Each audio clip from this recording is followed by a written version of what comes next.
বন্ধুরে আমার আল্লাহ পাক রব্বুল আলামিনের নবী বলছেন ইয়া মাশারান নিসাই তাসাদদাকুনা, হে মহিলার দল, হে মায়ের দলেরা, বোনের দলেরা, তোমরা বেশি বেশি করে সাদকা করো, দান করো, ভালো আমল করো, খেরাত করো। মানে বোনরা খালারে নারে সেই মহিলাদের প্যান্ডেলের মধ্যে অতি চালাক একজন মহিলা নবীজিকে প্রশ্ন করে দিল আর বলল ইয়া রাসূলুল্লাহ, নবী গো, আজকে আপনি হঠাৎ করে কেন বলছেন দান করার কথা? ইয়ার চাইতে আপনি বলে, আপনি তো বলেন নেই যেন দান করো, আপনি বলেন নেই সাদকা করো, তবে আজকে আপনি কেন বলছেন সাদকা করার কথা? নবীজি আপনি কেন সাদকা করার কথা জানে বলছেন?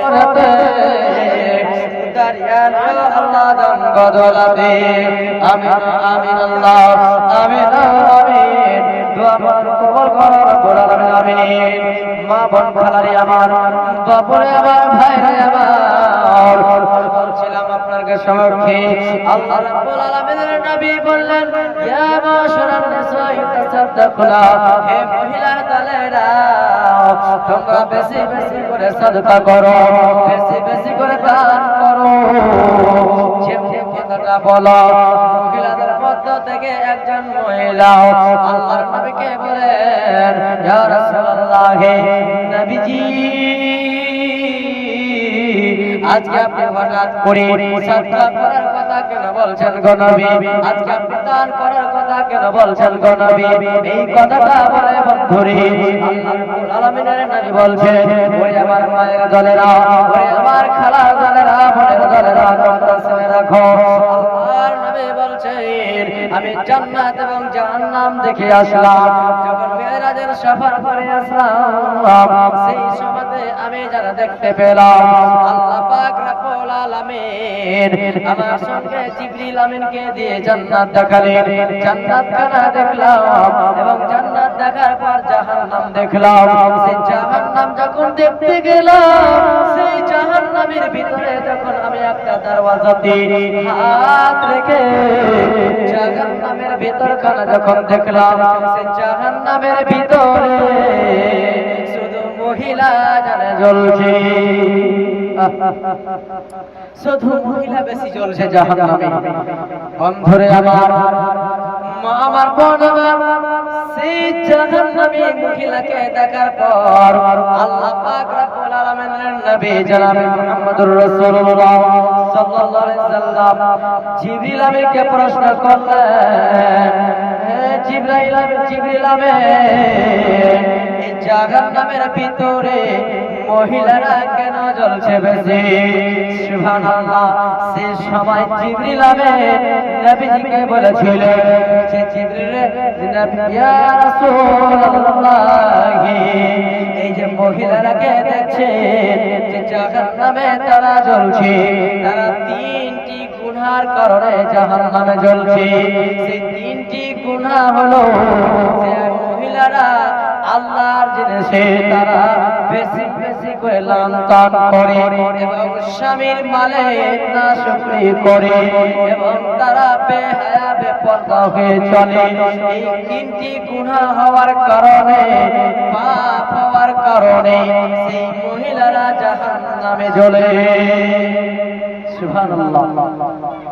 মহিলা তিনটি গুনাহ করে, সেই গুনাহকে গুনাহ মনে করে না, বুঝতে পারে না, আর গুনাহটা হয়ে যায়।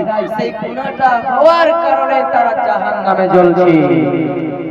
তবে সেই যদি গুনাহ থেকে বাঁচতে চায় তাকে সাদকা করতে হবে। তাই আল্লাহ পাক রব্বুল আলামিনের নবী বলেছেন তোমরা বেশি বেশি করে সাদকা করো। সুবহানাল্লাহ। মায়েরা আমার, বোনেরা, সেই সময় আল্লাহ পাক রব্বুল আলামিন হযরত বিলাল রাদিয়াল্লাহু তাআলা আনহুকে ডাকতে বলছেন, বিলাল রে, এ বিলাল, এই চাদর একটা জানে তুমি বিছিয়ে বিছিয়ে দাও রে বেলাল। সেই সময় হযরত বিলাল রাদিয়াল্লাহু তাআলা আনহু সুন্দর করে একটা চাদর বিছিয়ে দিয়েছে, আর সেই চাদরের উপরে মহিলারা সোনা চাঁদে গয়না গাঁথে, যার কাছে যা সামান ছিল ঈদগাহের মাঠে, তারা জানে সে চাদরের উপরে যেন দিয়ে দিয়েছে। চাদরের উপরে কে লাখের কানের খুলে খুলে দান করে দিয়েছে। ভাই আমার, বন্ধুরা আমার, মা আমার বোনেরা, আমি আপনাকে এই জন্য শুনাইলাম হাদিসটা যে আপনি এই নবীর যুগের মহিলাদের ইতিহাসকে জাগার জন্য আজকে আপনারা এই খানাঘাট গ্রামে যে আমার কোন আমার খালা আছে, কোন আমার মা বোন আছে যে আল্লাহর ঘরকে বানার জন্য গলা থেকে গলার হার খুলে দান করবে, কিংবা পায়াল খুলে দান করবে, হাতের বালা খুলে, চাঁদের বালাগুলো খুলে খুলে দান করবে। আসেন একটু তাড়াতাড়ি করে দানটা দিয়ে পাঠাবেন। অমন ঘুমায় না রে নাম জপ মাওলার,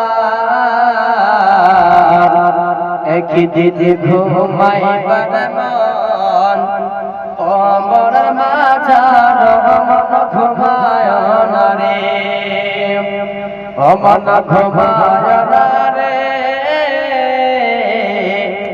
নাম জপ মাওলার, একদিন ঘুমাইবার মন কবর মাঝার, মন ঘুমায় না রে। আল্লাহ যত বান্দা ছিল এ দুনিয়ার মাঝার, সব একে একে চলে গেল, সব একে একে চলে গেল কবর মাঝার। ও মন ঘুমায় না রে নাম জপ মাওলার, একদিন ঘুমাইবার মন, একদিন ঘুমাইবার মন কবর মাঝার। আল্লাহ যত নবী ছিলেন দুনিয়ার মাঝার, সব একে একে চলে গেল, সব একে একে চলে গেল জান্নাত দরবার, মন ঘুমায় না রে। ফিরআউন সাদাত ছিল দুনিয়াতে, রাজা বাদশাহ হইয়া, সব একে একে চলে গেল জাহান্নামের দরবার, মন ঘুমায় না রে নাম জপ মাওলা। বন্ধুগণ, এখান থেকে আমি বক্তব্য ইতি করছি। ওমা তাওফীক ইল্লা বিল্লাহ। বন্ধুরা আমার, হায়াত বাকি, মোলাকাত বাকি। আল্লাহ যদি হায়াতে রাখে, যদি আবার কোনদিন আসতে পারি তো আসবো ইনশাআল্লাহ। তবে বাপুরা আমার এটা মসজিদে জলসা, যে যা পারলেন দিলেন। আপনাদের সমক্ষে আবার মাওলানা সাহেব আসেন, ফজিলতুল শেখ জনাব মাওলানা ইসরাইল সাহেব আপনাদের সমক্ষে আসবেন, বক্তব্য রাখবেন। আপনারা যে যেখানে আছেন এখানে এসে বসেন, কোরআন হাদিসের কথা শুনেন। আপনার জীবনে যেন এই কোরআন এবং হাদিসটি শুনে আমল করবেন, জীবনে ইহকাল মঙ্গল হবে, পরকাল মঙ্গল হবে। আসসালামু আলাইকুম ওয়া রাহমাতুল্লাহি ওয়া বারাকাতুহু।